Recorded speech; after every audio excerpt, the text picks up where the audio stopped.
there that I have put in, but I think I've covered most of the points in my previous discussions. I will go through the slides, but I think if you don't understand, do let me know, because in our previous discussions I've tried to cover a lot of who am I discussion. Okay, so Gill and Lucas state that development of learning professional underpins professionalism and professional identity. So that's like your, I'm sure you've got this message clearly now, that these are two things that you need to have to come across as a good professional. Requires positive approach to continuing professional development and learning, and need to seek out opportunities to extend professional understanding and skill sets. So that's where your blog 3 around continuous professional development comes in. How are you actually demonstrating that all the time? So things like, you know, even little things like you being up to date with safeguarding, first aid and things are very important, because they are part of your professional role. It's not just about attending conferences, seminars, but these are up-to-date things that you have to be, you know, doing your DBS. And these are little things, but they are part of your work, and they are part of your professional role. So they are important. So the learning professional. So if you were to refer to yourself as a learning professional, would extend rather than restrict the view of professionalism, would believe in transformational learning, which is very important, which is more action-oriented, which works towards bringing a change, and will have access to higher education and a transformed workforce.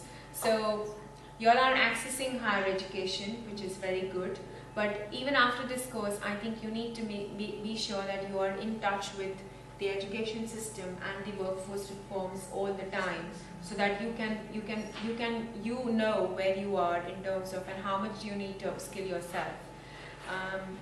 Because after this course, of course, you will know what is happening for this year, but then as you go, you might feel a bit out of touch with what's happening, and so you need to be in touch with the education system all the time, directly, indirectly, whether it is in the form of alerts, news or something, but you need to be in touch so that you are always in that frame mind of learning. I think that's very important. Okay? So, again, reflect on your professional development using the following points. So these are a few pointers that I've provided. So if you were to talk about your last blog, about your experience in the degree, or about your action plan, you can refer to these points. You can refer to these points in the entire blog as points of discussion, but I've just listed a few points for you to consider. If you don't want to use them, that's fine, but this is just a guideline, kind of. Okay, so if you're being valued, if you can talk about career progression, you can talk about how you have specialized and got more increased specialized knowledge in the sector. You can talk of others' perceptions, so you can talk of if you've learned something from your peers, colleagues, through peer observations or through trainings, you can also share that in your discussion.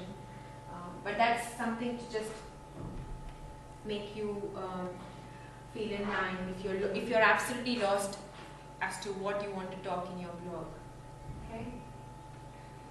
Yeah, Dina, can I ask a question? Yes. You know, when are you allowed to, obviously I know it's personal, well, are you allowed to say like examples?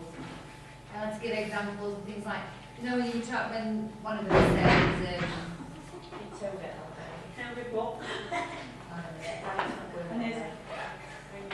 Thank you. what is your understanding of experience happened to be highly skilled, knowledgeable? Do you remember we were talking about, what's the word? Oh my god, hang on. So when you talk of your experience, Qualifications.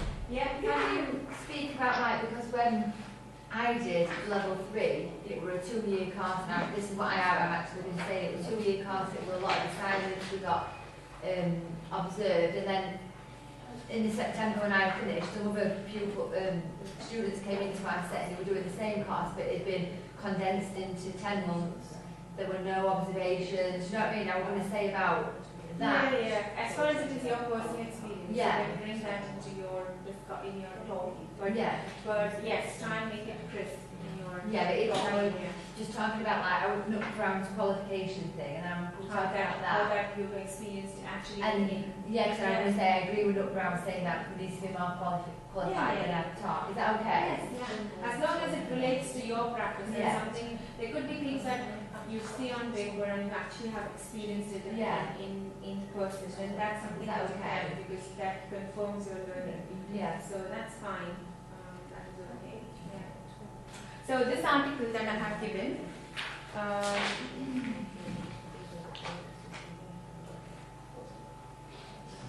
Okay, so are there any questions on the slides before I discuss that? Are there any questions on the slides that you want to ask? Yeah? Okay, that's it then.